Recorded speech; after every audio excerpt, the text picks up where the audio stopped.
morning, good afternoon, good evening, yWhales, wherever you are in the world. So today is a really fun NFT project, and I'm so blessed and gracious to be able to graced to have Kat Cohen on from the Krillist to really kind of help us out with our guest today, Pablo. And Kat, why don't you give a quick intro into what we're about to talk about today? Well, we're going to get an introduction to Pablo Fraile, who is very well known in the NFT space. So I'm very excited to hear your story, Pablo, and that aha moment that brought you into this space, and a little bit more also about your background, in terms of legendary art collecting and maybe how you pivoted into this world. Fabulous. So Pablo, let's start. Let's go way back to prior NFTs.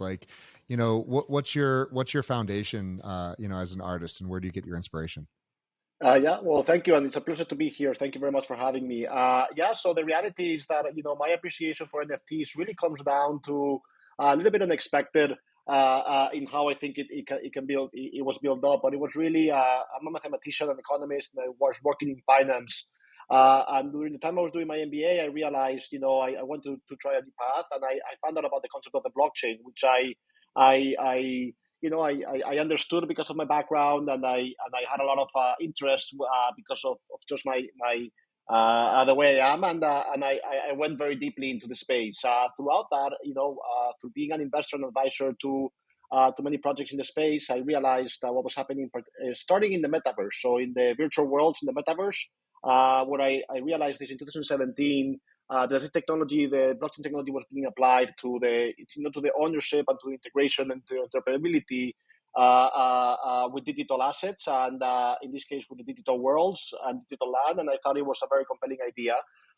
So I started, participating at first as a hobby, as a passion, thing on the side, something small. And the reality is that the interest kept growing. People started saying the same thing, and many projects came. Started opening up from that first idea of Decentraland. This was in 2017, and then soon after, I guess a few months after, I realized also what was happening in the digital art ecosystem, that they were utilizing the same technology.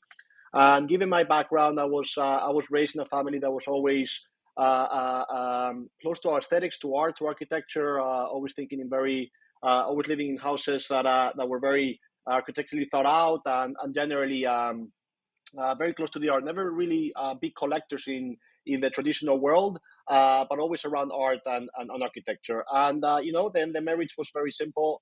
The thesis was very clear for me.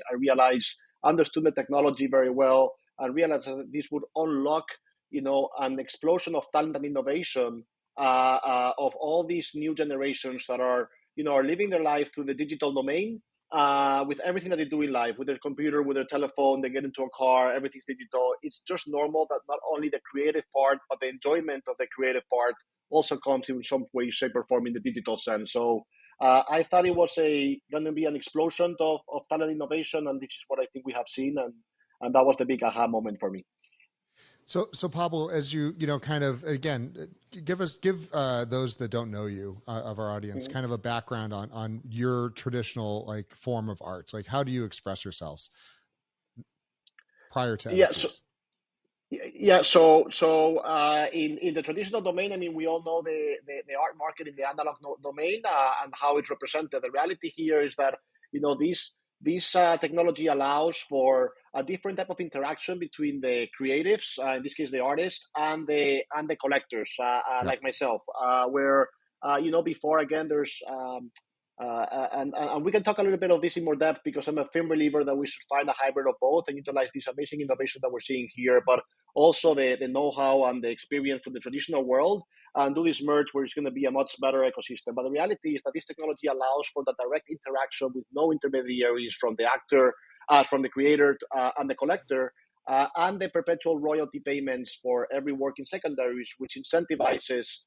a deep relationship and a common working together towards I guess bigger project, more collectors, and more success in general.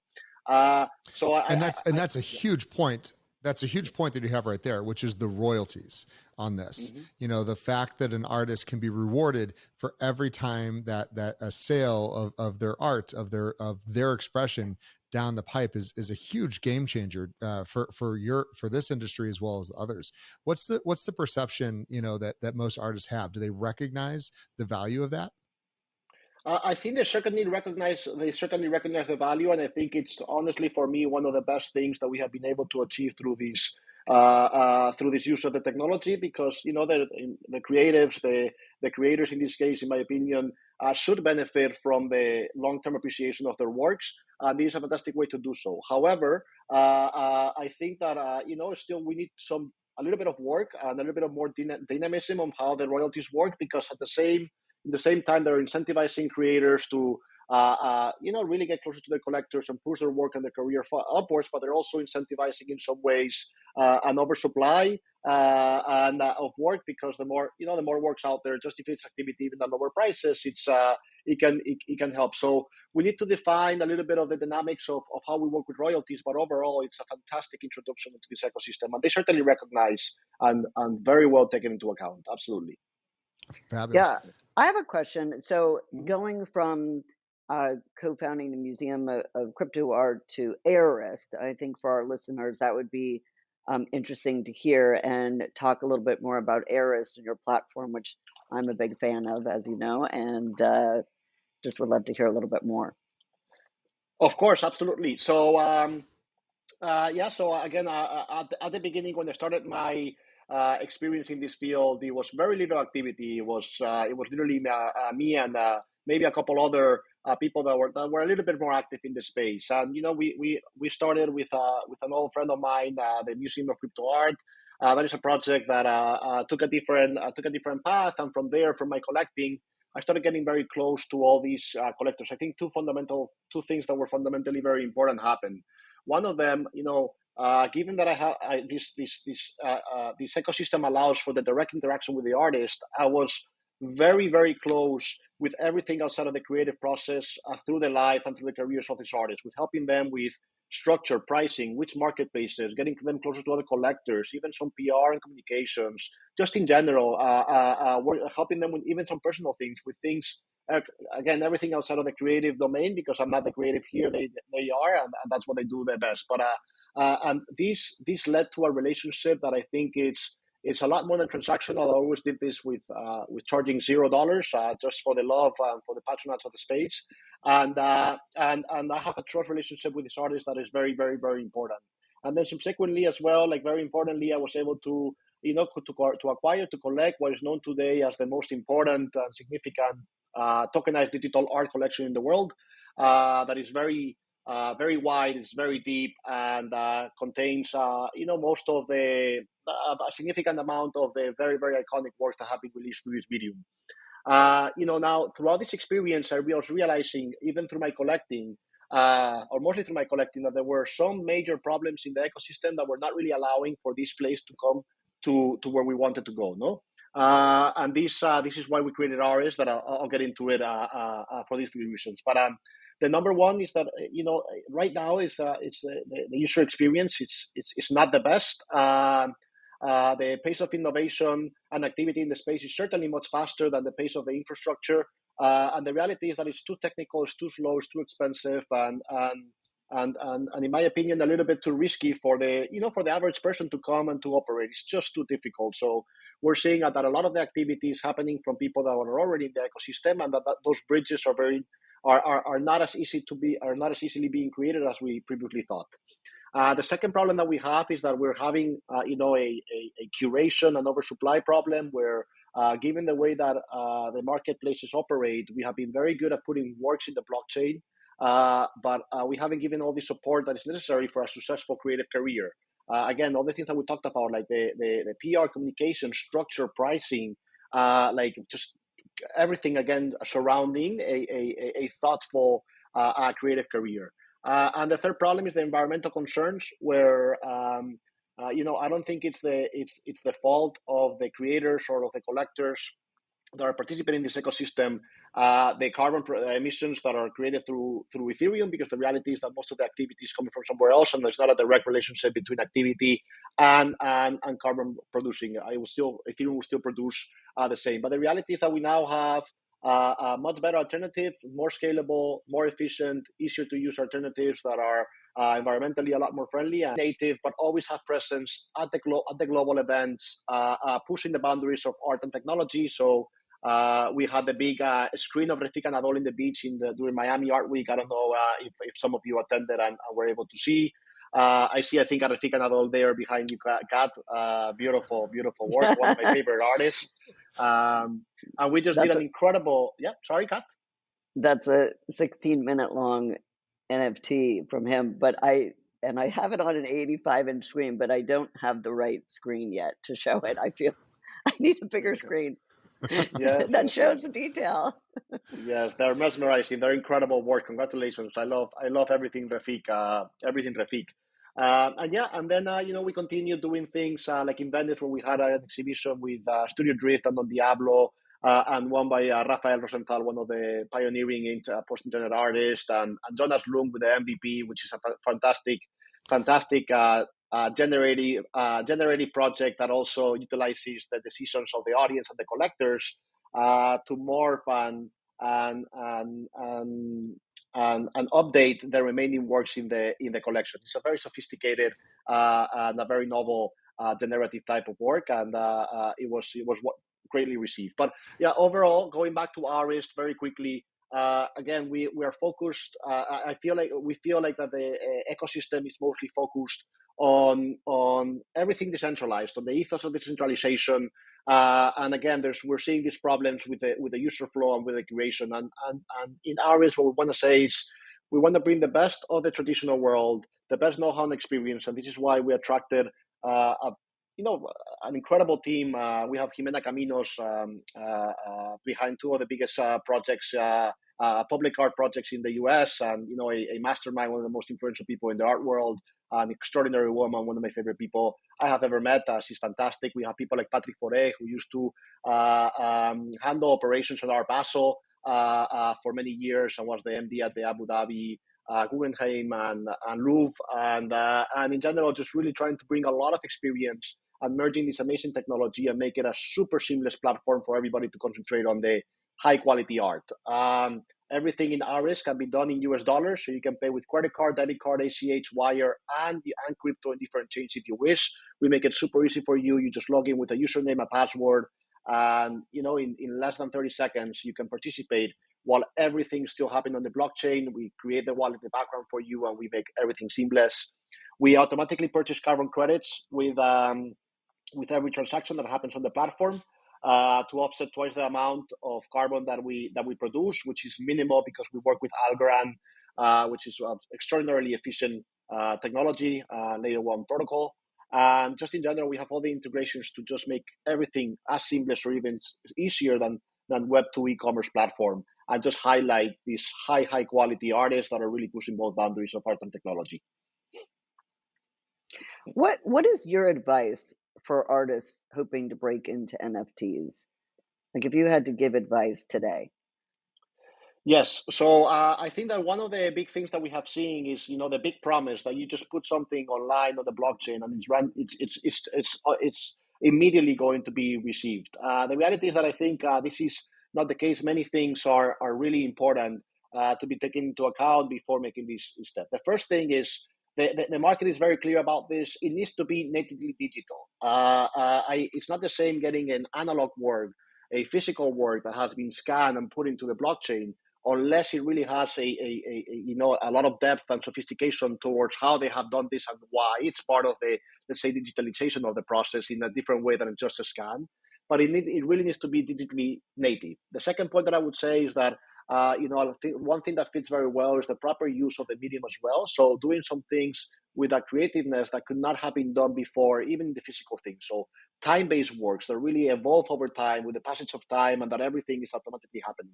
Generative work, programmable work. I think all of these things are are going to age very well. And then the third and most important thing is, I don't believe anybody can do it alone. We're all here rowing in the same direction, and make sure that you don't think that because everything is decentralized, you can find your way around. You need people to help you in your career. You need people to get you close to other collectors. You need to make the right choices of marketplaces. You need to get out there in PR and communications. It's a comprehensive approach. It's an entrepreneurial approach, not just a creative one. So please don't jump just into OpenSea. If you release your work there's not a single artist that has been able to force their career through there. That doesn't mean that you cannot do one release there and do it well. It's that like it's not the solution just jumping into Super Rare, into OpenSea, into any of them and expect that you're just gonna do well just because you're there. It's not the case. So do you think that we're at a critical inflection point for art? Yes, I do. Yes, for two reasons. I do think that in particular, this movement is the most important and significant movement that we have seen in this, at least in my lifetime. I believe that the most important creators of this movement are going to be significantly more known than the top creators of the traditional world of today, the contemporary artists of today. I have nothing against them. I absolutely love their work. I collect a lot of their work. But I do think that, again, this is fundamentally very, very different and engaging. I do think that as well, this ecosystem opens a lot of transparency in the art world, which we'll see what effect will have.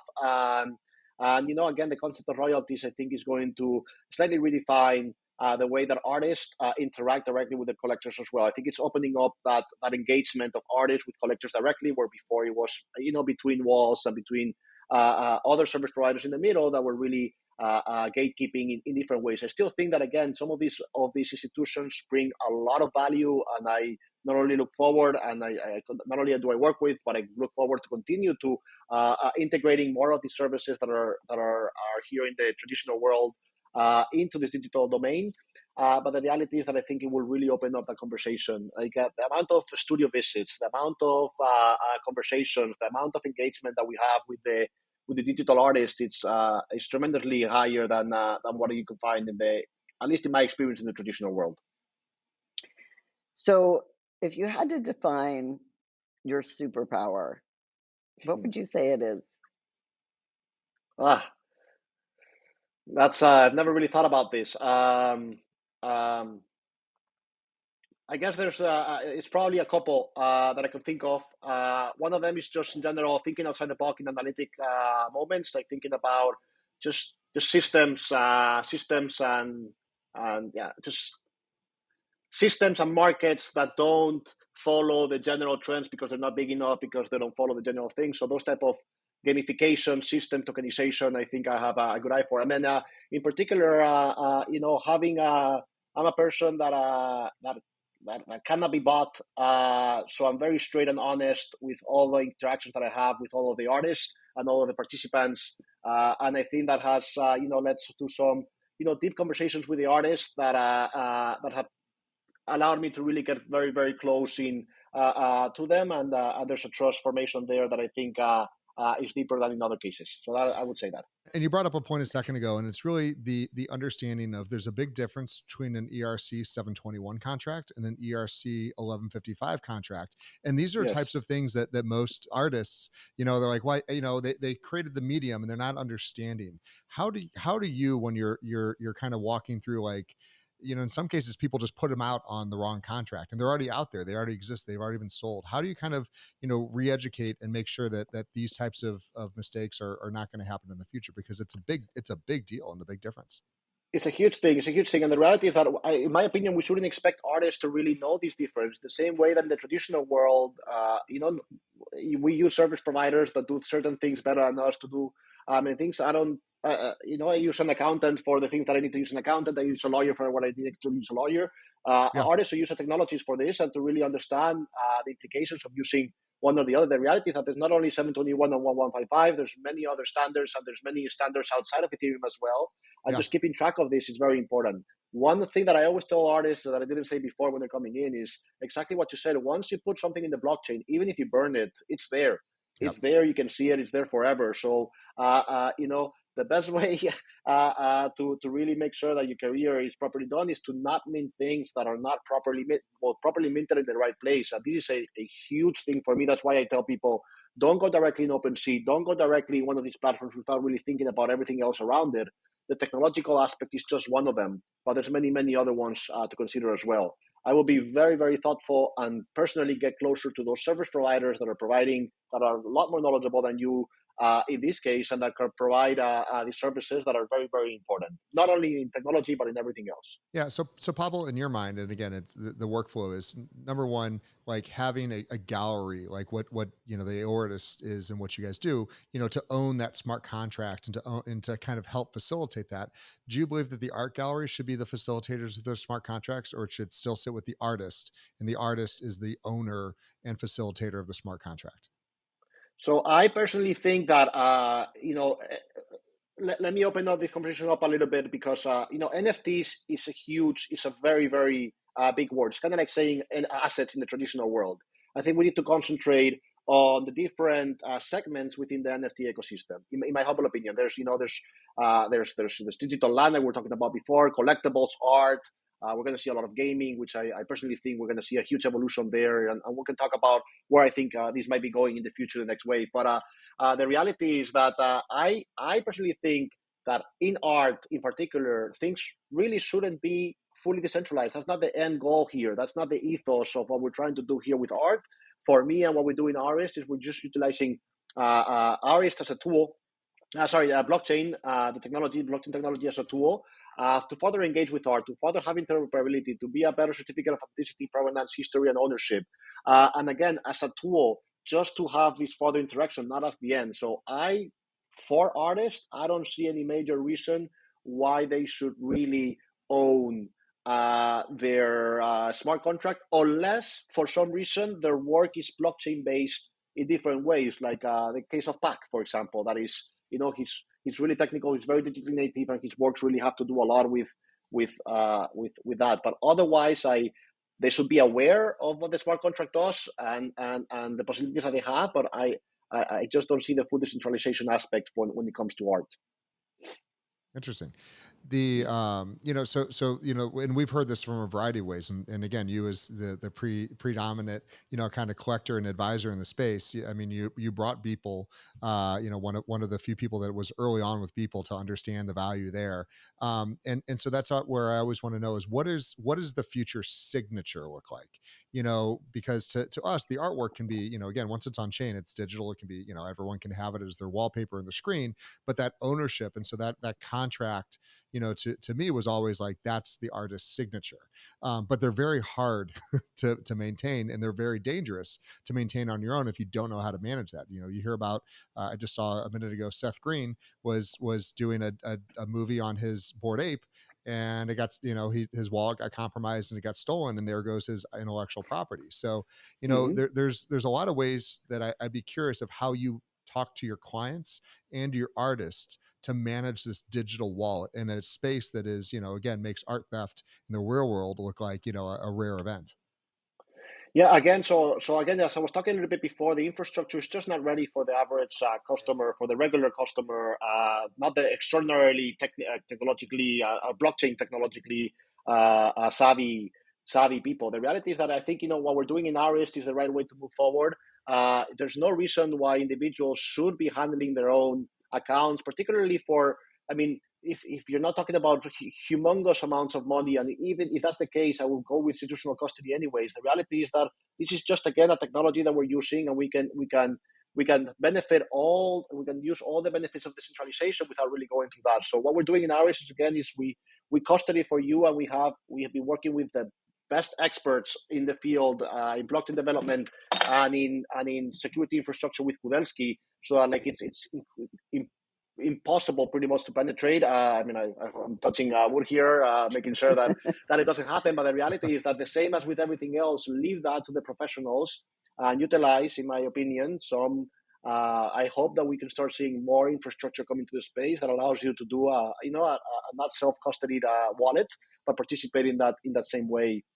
In a very secure market, meaning because we're seeing not only Seth Green, but we're seeing countless of times this happening, and even to blockchain sophisticated people. This is a real issue. Yeah.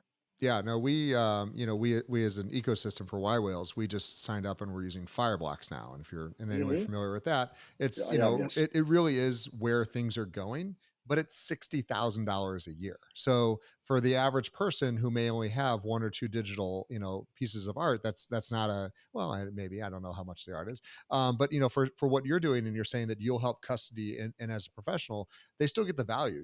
Kat can still put it on her screen behind her, she can enjoy it, but the value of that is locked up and secured the same way as you'd want it in a traditional vault. So I love that idea around theirs. And they can always choose, for the very technical people that feel very comfortable, they can always choose to withdraw it to their own self-custody wallet and take full ownership. I personally just don't recommend many things, even in my activities when I purchase things in Aorist or when I purchase things in Nifty Gateway, for example. I feel very confident living in that someone works in that exchange, and it's a significant amount of value, and they are professional, and yeah, it's probably safer than me hosting them. Yeah, I wanted you to talk a little bit about sort of the permissionless nature of now buying, extraordinary works of art versus at galleries, traditionally. And my background is collecting legendary art, and then having moved into this space, and I find it very freeing. And it's I like this. I like the movement into this space because of the permissionless nature. Yeah, so again, this is one of the things that for me was the aha moment, that ability that really anybody with an understanding of the internet and the blockchain could really go and participate and engage and purchase openly without really needing any intermediaries, any works. However, I personally think that this is fantastic, and this is something I love. I've gotten to meet so many amazing artists and creatives this way. It's fantastic. But the reality is, I do think that over time, we will see in a different format, but, again, a little bit more barriers in between as artists get a little bit more sophisticated in trying to distribute a little bit their works. But it's lovely that once the work is out there, and that's why you need to be very thoughtful about what you put out there and how you put out there. But once it's out there, it's really you can't do anything about it. You can't take it back. You can't delete it, and you can't bring it back from an account. So again, just being very mindful of how that's done. But I personally like that aspect, that sometimes you find an artist and without anything, you can just go and put a bid and start a relationship that way. It's a lot more different than going to a gallery and having those conversations and getting the catalog and going and see many things. And it's very different. It's very different. Pablo, are you seeing the traditional collectors like a Cat that are used to walking into the galleries? They're avid collectors of art. They're avid enthusiasts of the fine art world. Are you seeing them making this conversion, or do you think, or is it an entirely new generation that's going after the digital art? Yes, I am certainly seeing this, but I would separate it into two segments as well here, where we're seeing a lot of the activity. And please, without any disrespect at all, but this is just the case with any new industry. There's been a lot of people that have come into the space with less education and sophistication than some of the participants in the more traditional art space, and therefore, we have seen a lot of activity, but perhaps not focus on the right things and the right choices. We have also seen, on top of this, a huge amount of people that are really not collecting, but are really utilizing these as commodities, as financial assets, as another trading purpose, that they come from the blockchain. And in my opinion, this ratio is a little bit too high. It's too many. That proportion is a little bit too high, and I hope it changes. It goes down a little bit, but overall, we are seeing some people come in.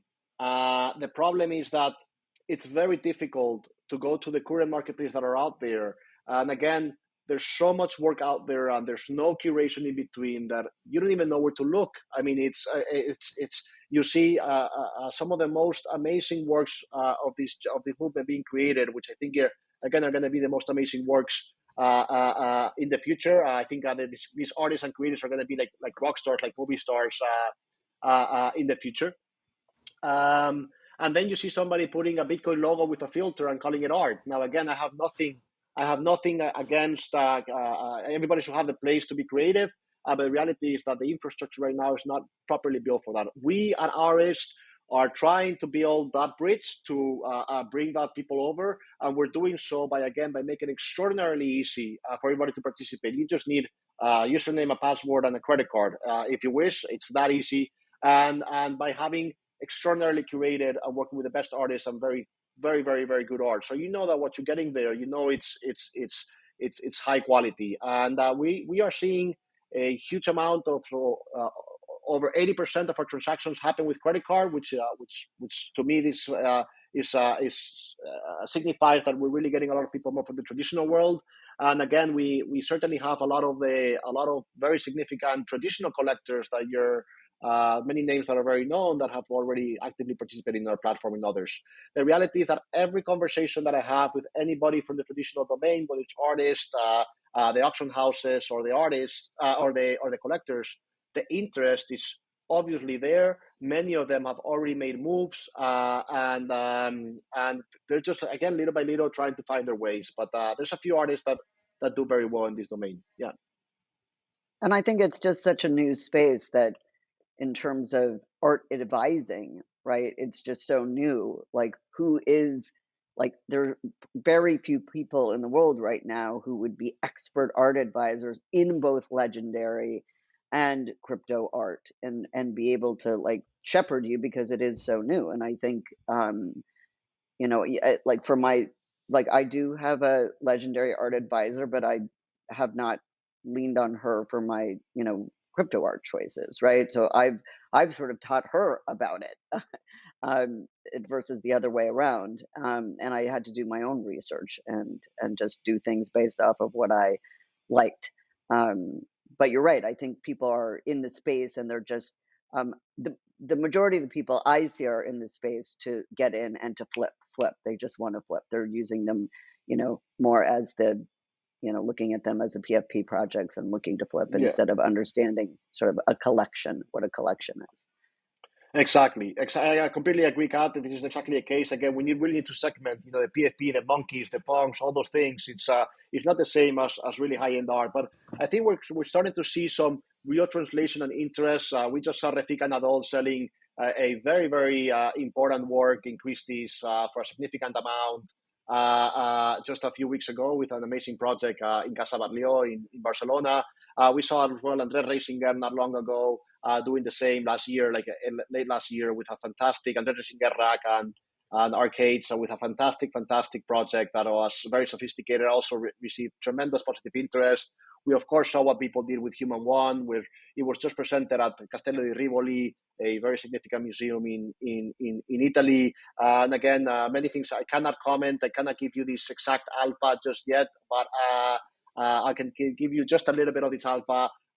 We're going to see very soon a major museum doing a full digital exhibition alone, which is from one of these artists. Yes, so this is very, very exciting stuff. And again, little by little, it's getting there. Of course, we've seen Urs Fischer as well. Urs Fischer has a lot of the big collectors from the traditional world that have come and collected these works as well. So it's little by little, it's getting there. The institutions are coming in, more galleries are getting together, and it's slowly but certainly happening. The interest is certainly there. It's really interesting. I while we're talking, and your site works so easily. I made an account and I can, already start buying and selling and everything else. But I think it's really interesting because to me, there's two problems that are concurrent in crypto, whether it's coins, NFTs, or anything. Is I'm really good with the buy button. I have no idea when to sell. And that's like, in any art, there's the demand and you can't hodl forever. I mean, you can, it depends on what your, what your thesis is, but how are you, in this program? Because now you know what they own. You've got their email address. How can you help advise people that want to have not flips, but short to medium term investments into artwork and continue to grow or evolve their collection? How do you help manage that from a user's perspective? Yeah, so I personally think that again, by having extraordinary quality, when you have high quality artists and you're working with the best artists and the best projects, and you're attracting this type of collectors, it's very, very difficult to really go wrong. Again, this is not what we were talking about before with the PFP things, where things are going up, 100 times in 2 days. I think those days of the blockchain are fully over, and it's not what we're trying to accomplish here. We're trying to accomplish, again, bringing together artists that are really ahead of their practice, that are perhaps not being as followed by the traditional audience as they should be, even though they're leading this ecosystem. And in general, like pretty much anything that you see in there, I think has high probabilities of appreciating long term. It's a difficult question for me because I personally do my art collecting and patronage out of patronage and out of legacy. I've really only sold 3 works ever in my life. They have been for different reasons than monetary. But the reality is that I always think that you make the investment when you purchase, not when you sell. And the reality is that you have to be very thoughtful about what you choose. And hopefully, we're doing a lot of that work for you already in Aorist by pre-selecting, pre-curating all of these amazing artists. That's amazing, and I'm glad to know that my sell button, it works as well as yours. So I look at it and go, everything is so early right now. Like, we think about, Kat, you got me into some of the, the very early, Bitcoins and some of those other ones that I've collected over time. And, I have these, and it's just like, they're not for sale. There's a bunch of others for sale, but like, to me, it's like, if it doesn't gain value over the next decade, and that's the way I look at these, it's a 5 to 10 year. If I'm going to buy it now, like, it has to have value in the long terms. And so, I know nothing about art. Like I'm absolutely, that's not what I do. So I rely on someone like Kat and others to kind of say, here's the story behind this. And I really, to me, as someone who wants to invest in the space, that wants to have exposure into the fine art asset class of NFTs, I really appreciate what you've done here to help curate, and then also facilitate the purchase of these, because fraud is, it's rampant, and then the ability to kind of collect these things. So I mean, there's one, I have my finger over the buy button here for a artificial reef at $500. Fantastic. Yeah. So I mean, sorry to interrupt. No, I was just going to say, at the Krillis, we're putting on an event at NFT NYC on June 22nd, a conversation with Sarah Mayohas and Magnus Resch on crypto art history and the future of crypto art. And we would love for you to be a part of that conversation if you're available. I think you would. I don't know if you are. So I remind me the date again, but absolutely, I love Sarah. Sarah Mayovas is one of the most amazing artists. She's really a pioneer and extraordinarily thoughtful and sophisticated. One to watch. Again, it's a fantastic choice with that. Bitcoin is not only a very early project, but a very sophisticated project. It's certainly going to age very well. I'm sorry, but before you go back to the date, and of course you consider me, I can certainly participate in that. Yeah. Yeah. So Sarah is one of my founders of the Krillist, and I was one of the early collectors of Bitcoin. In fact, I have the first 3 in real life rose petals. I mean, I have a whole bunch of other Bitcoin that I've kept digitally, but the rose petals are actually, I could probably show you them. They're the only ones. If anyone has like burned their, I don't know if you can see them. They're like yes, I can see on them, the wall, on the wall there.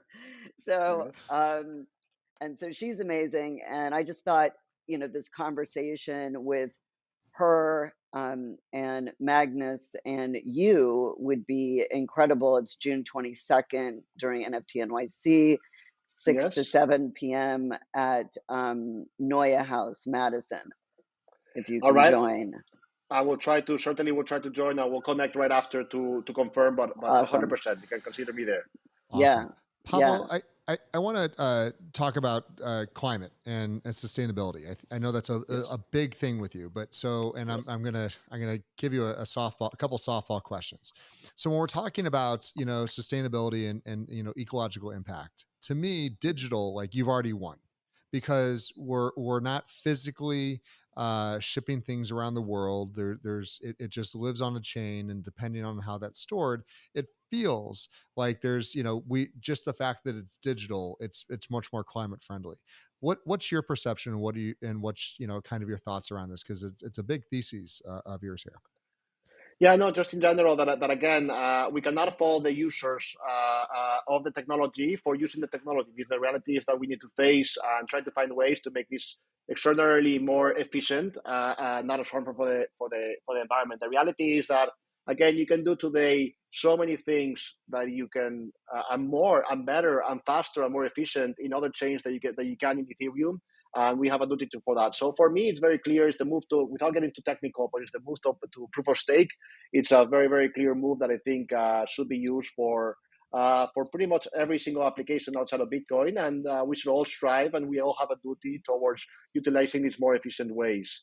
Again, I think there's some misunderstanding in general of how the blockchain operates and how the emissions really work. It's not fully tied directly to the activity on the chain. Certainly the activity incentivizes more mining, but the reality is that you could have zero. We could turn off all the NFTs tomorrow in Ethereum, and it would still produce the same amount of carbon that it does that it did yesterday. Yes. The reality, however, is that again, there's incentivizing there. But for me, the clear way is to not only utilize other more efficient ways of doing these computations that we're doing technologically and on the blockchain, but also, utilizing other projects on top to offset or to help the environment in other ways. How we try to do it personally with the purchase of carbon credits, and we have other initiatives that we're going to put forward, and of course working with Algorand. Just many other projects that around that. I think it's a massive duty, and there's absolutely no reason why we should keep doing this in Ethereum when it's really not necessary for the level of the assets that we have here. No, and it really is, it's always a good thought to have. I mean, proof of work is again, there's really Bitcoin and Ethereum are the last two, and Ethereum's moving to proof of stake. What's as these arts, everything's moving around the world so fast. Does that dynamically change the thought of ownership when you can move something so quickly that, it's on a screen, 1 second, like Kat's got it on her screen behind her right now, but within 5 minutes she could sell that and it be gone. Does that dynamically change a little bit about kind of the art collectors and the thought around that, just because the speed? It's a good question. I haven't really thought about that much. But the reality is that, for me, I feel even more secure with holding assets in the blockchain than I do with holding certain assets in real life. The reality, though, is that this is still a barrier, in my opinion, that is not exactly the case for everybody else. They don't see the tangibility and the security of some of these assets. I do think that, again, this is an educational thing. It's the same as when we started seeing the rise of the internet. There's certain dynamics that we weren't used to, but it will certainly change and continue to change the way that we interact, particularly outside of the art, in particular in financial applications. I mean, it's extraordinary. The reality is that the sophistication and innovations that we're seeing in that domain, it's truly something. Well, it changes the liquidity. Right now it's, art is probably not considered a extremely liquid asset, but the fact that, if you say, hey, I suddenly, need to raise funds for any variety of reasons, that you could liquidate an art project from, at midnight from your bed, and raise those funds, dynamically changes the thought of holding these assets for people that are, traditionally more considered, investors of stocks and other things. Yes, but I want to be careful here. And this is, I'm a huge proponent of everything blockchain and everything NFT, everything digital art. But the reality is that I really, really always say the blockchain promise, where everything just multiplies by a lot. You find liquidity everywhere. It's really not the case. You really need to be very thoughtful about the assets that you purchase in order for this to happen. There's certainly a humongous opportunity, certainly another level of liquidity, or again, you can wake up in the middle of the night, put a work for sale, but you still need to find this buyer. I would say that again, if you want to find that liquidity here, it's much easier, but you still have to have the right assets. There's a lot more NFTs out there than what they're going to be repurchasing secondaries, and again, only like in the traditional world, the top of the top of the top will always have liquidity. The rest is going to be a little bit more difficult. Yeah. Any comments on utility around these works of art? The fact that I own, a variety of like, so Kat just showed off the Bitcoin, and Kat can use the utility of that Bitcoin to actually physically redeem a physical object. Do we think that that's going to be something happening more in the future, where someone can purchase the digital version and then they're going to go trade it on the physical side of things, or what do you see the future of that evolving to? So I'll be fully honest on how I try to be a little bit direct with this here, but 100% in that part, I'm just not sure if I would call that like full utility in this case, or more like just a part of the project. But like for me, art, there should have no more utility than being art in itself. Again, this is a process of the artistic process, which is the redemption for the physical and digital, and for me, part of the project. But I don't need my art to be able to be staked or to be able to.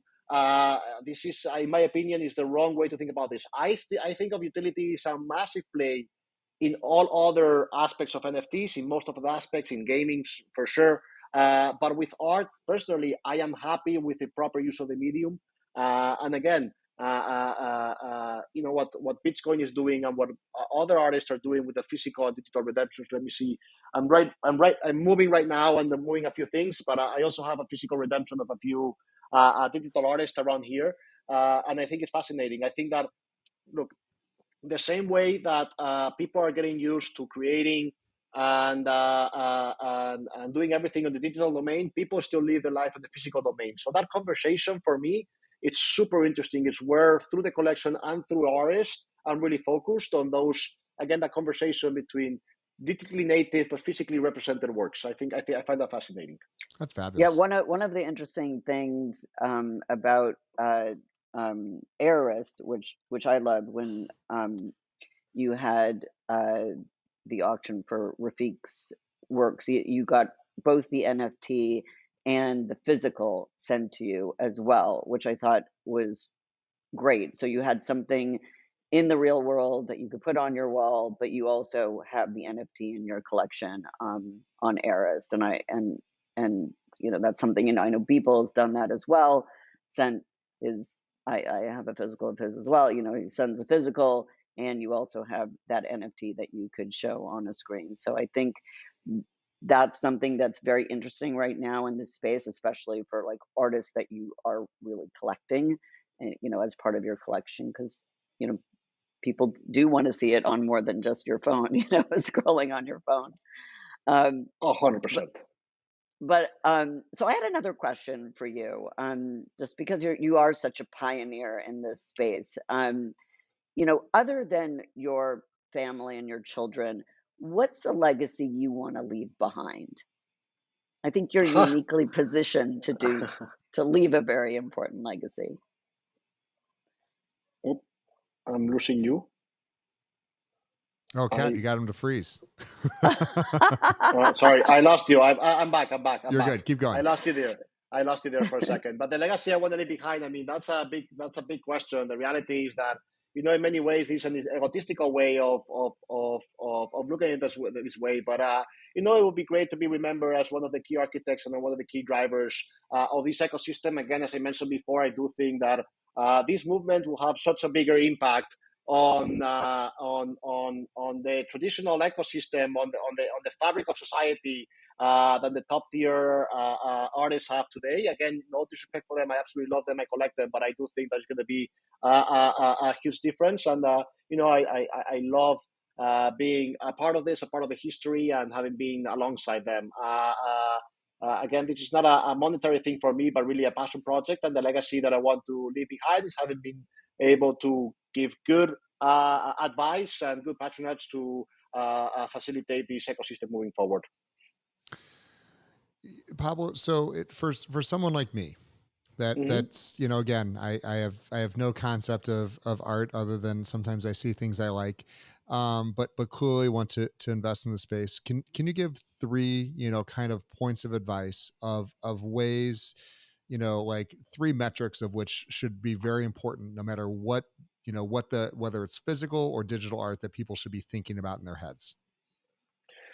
Okay, so for me, it's very important to, it's not so much about a particular work of art, although there are always exceptions, but it's so much more about the full strength of the artistic career. So for me, it's very, very important to get to understand, maybe not necessarily, I personally love to get to know the artist in particular, but in some cases, even if they're not alive, in general, get to understand their career very, very well, and which works, the works that you're thinking of acquiring, how do they play into their career? How did it evolve from what was there before, and how did it help to get to where the artist was getting forward? And in the case that it's very present, very new work, where is the artist going? I think this is very, very, very important. I believe that there's a lot of creatives around the world now, and it takes a lot more than just having creativity to be a successful artist. So I look at all of the virtues and values that also make a good human, a good entrepreneur, a good anything else. So I would like to see people that are disciplined, that are thoughtful, that are good. I personally, I think it's important. I like to like artists that I can speak with, that are good people, that are fun, that are engaging, that I can have a relationship, a conversation, that are not difficult people. And then again, I think discipline is very, very, very important, and mastery and knowledge of the tools that you use. The same way that traditionally, a painter needs to perfectly know everything about the canvases, about the paints, about the brushes, about everything. I think these digital creators, it's super, super important that they know that they are masters of the tools and can really get their creativeness to a reality that is high level. And then, at least in this movement, I guess it also applies to the traditional world, and it goes with the mastery. It's the proper use of the medium. If you're going to use this medium in a certain way, make sure that you're utilizing and innovating on that work. And then for me, the one last thing that I always look at, it's so important for the question you had before. If you don't want to lose your value, looking at the collector base, it's a little bit more opaque in the traditional world where you don't really know exactly where the works are. But for me, that's a humongous thing. Understanding what type of either institutions or personal collectors they have reached. And why, what's the story behind. So yeah, I guess all of these things are pretty important. No, that was a fabulous answer on there. So this is that point where I say, let's take a quick pause, and make sure you can take a drink. Was there anything that we didn't cover from your project, or anything else, Pablo, that you want to make sure that we cover? And I'm still going to ask you at the very end. I'm going to, how do you want people to reach you? How do you want people to engage, with your platform? But was there any big section that you want us to give you a leading question into? I think we covered a lot of things, Scott. You're a little bit more aware of ours as well. I don't know if there's anything that really stands out from there that you would like to discuss. Perhaps maybe a little bit of maybe discuss a little bit further of some of the plans that we have for closer to the end of the year. Okay. Some of the commissions that we have, and a few things that are happening. Okay. Yeah, so maybe some artists to watch too. I think that would be great for the alpha. That'd be good for the alpha drop section. So I'm going to give you the especially one of them that's going to be in the museum. Well, you might already know one of them and own one of them. So Pablo, I'm gonna lead you, give you a leading question as we come back into this with kind of what's the roadmap for the Aorist, that lead kind of through the rest of the year and beginning of next year, and then after that we'll talk about like who's the artist to watch, like who should people go to. So sound good? Yes, sounds fantastic. Then we'll close out. All right, so bringing it back in 3, 2.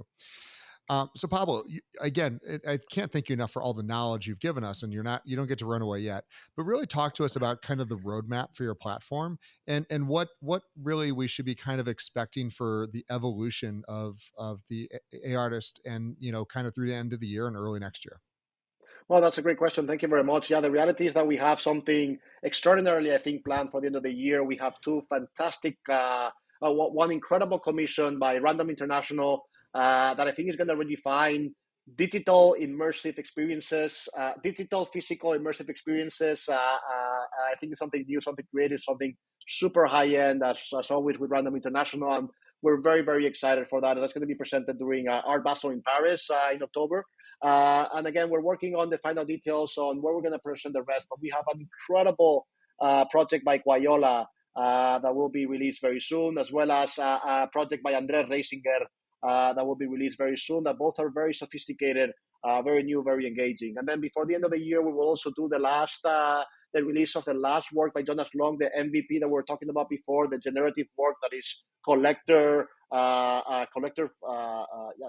engaging, with the choices of the collectors really affect all the other works in the collection. So the last version, the most valuable painting, the MVP, will be released at some point soon as well. But overall, the general vision is to keep on going to the major events, art center events around the world. So Art Basel, Freeze, other conferences, even some city or country shows, etc., and do these big activations at the grand scale, what I always call these big mind projects, with the best artists. And the best artists are not the most known, nor the ones that sell the most, so the ones that are really pushing the boundaries of both art and technology, utilizing the medium well, and bringing something innovative, new, and at the grand scale. And we're very, very excited for what's coming soon.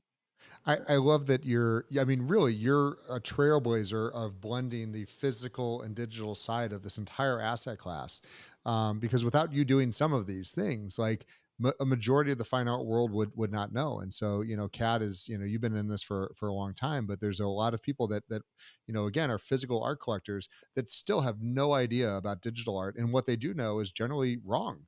So I think, again, what you've built and what you're doing to help curate and educate is massive in and around the space.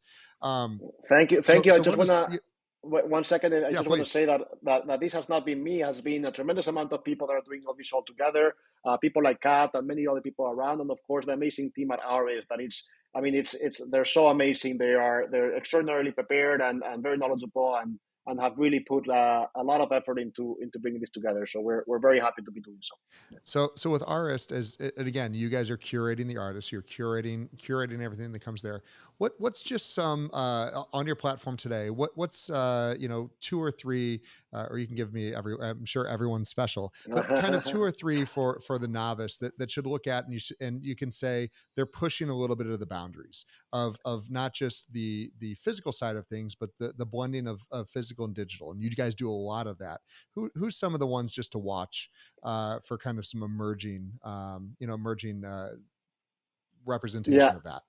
Fantastic. There's so many artists that I would really like to highlight in this, but I think easy ones that really translate to those people that are more used to traditional aesthetics and traditional art. I think it's something like Andres Reisinger. Is extraordinary, and his new body of work that he's releasing now, it's new experimentation. It's an incredible evolution on what he was doing before, and fascinating. I really recommend Andres Reisinger. We have another person like David Quayola. He's a master, has been doing this for generations, really, and is really at the forefront of the digitalization by utilizing physical inspirations and then digitalizing with very high-end algorithms, and it's just incredible. His name is David Quayola. I will be presenting a massive installation as well very soon, but want to really follow, I think one of the greats. He's going to really change everything, David Quayola. Of course, people like Refik Anadol is one that is certainly not going anywhere. He's really engaged with the ecosystem. He's really pushing the boundaries, and he always has the physical and digital component. Again, I would like to mention, this is unfair, I would like to mention so many other artists as well that are extraordinary. With Drift, with Jonas Lung, with Rafael Rosenthal, which is, that project with Rafael Rosenthal was fascinating in Venice, and just in general, so many other artists. Yeah, I listen. I don't mean to make you pick some favorites. I'm literally here shopping, and I just want to make sure that I can kind of have a good starting point of which was curated by Pablo from Aorist. Kat, any kind of final questions as we get ready to bring this to a close? The only other question I have for you is sort of how I know you have young kids, and how you talk to them about art. For those listening who have children, we're in this, kind of a brave new world right now. So I'm just curious. Yeah, so it's fascinating. I absolutely love it, and I'm very lucky that I have my wife. She's extraordinary, and she's very creative. She's a designer and an architect. She's fabulous at what she does. So really, art, aesthetics has always been embedded in our family. The reality is that with our child, we've been very, very focused. Made it a huge thesis for us of embedding her, in art, in aesthetics, in culture since the very beginning. So even though she has her own room and it's a kid's room in many ways. But the reality is that it's absolutely filled with art. It's absolutely filled with the tones, with just a general aesthetic that I think it's not very common in other places. It's really focused around certain art things. Even the animals, small animals that we buy them from the mama store or from another artistic way, and it's just small things here and there. And of course, we teach her to live with the art. She's seen us around, very active, engaging. We live with the collection, which, by the way, I would love to show anybody's invited whenever they want to come and see how we live with that. We also collect analog art. We have a few significant pieces of analog art as well. And we collect art. It just happens that we have a concentration on digital art. But at home, we live with that conversation. We have. It's not that you come into our home and it's full of screens. It's absolutely not how it is. It's very subtle, very elegant. And again, that conversation between the physical and the digital. You're all welcome to come. And my daughter and the one that is coming very soon. They're very used to going around. They're very respectful with those things. They live around the house, and they absolutely love it. So. They actually, with many of them, they get mesmerized. Yeah. I very much appreciate the concept of what you said, because I've been into those homes or those galleries, and it's like walking into a Best Buy with 100 different screens on the wall. No. And I on one hand, like, clearly that's the way I operate. But on the other hand, like, living with that would be an entirely different perspective. So No. And this is very important. One of the big things, the last thing that we need to fix or not fix or improve in this ecosystem is even for the works that are just, let's say, just physical, we need better frames. We need better ways of showcasing them in the traditional world. I think this is going to be a huge moment that's going to help a lot more than traditional players come in. This is something that we're doing in Aorist. We also give advice on how to put certain ways, how to display certain works in the best way, always in conversations with the artists as well. But yes, there's nothing more colder, in my opinion, than going to a place with all like full screens. That's not, in my opinion, how the future of how this art is going to be consumed. Is about being very subtle, sophisticated, elegant. In our home, for example, we do have projections and we do have screens, but they're never two in the same line of sight. There's different components, different sizes. Some of them are custom made for a particular work. Some of them are. It's just not always like that. Yeah. I am so excited when you eventually go into the metaverse and we see Pablo's true, entire digitization of your art galleries and everything else. Because while we haven't talked about it and it's not in your roadmap, you never mentioned it, I know it's in your mind and something that we all think about. Yes. Pablo, obviously Aorist is gorgeous, beautiful site. Anyone, absolutely please check it out, whether you're interested in art or not. I think this is a fabulous representation of a blending, because again, you can use a credit card, you can wire money, or you can do the Web3 digital checkout. And so I just want to really commend you on a very well thought out website, and kind of intro of how people can interact with this. What's the best way to kind of hear about what you guys are doing working on? Is it Twitter? Is it Instagram? Where can they kind of get the most up-to-date information about Pablo? Yeah, Instagram, Twitter, and just creating an account as well and opting into the newsletter. We send regular updates and we'll keep you updated on most of the releases. And of course, you can always reach out to me, Pablo R. Fraile, in both Instagram and Twitter, and I can drop my email as well if you wish, Jay. Awesome. Yeah. Fabulous. All right. Well, Pablo, Kat, don't go anywhere. For all you yWhales, this is Aorist.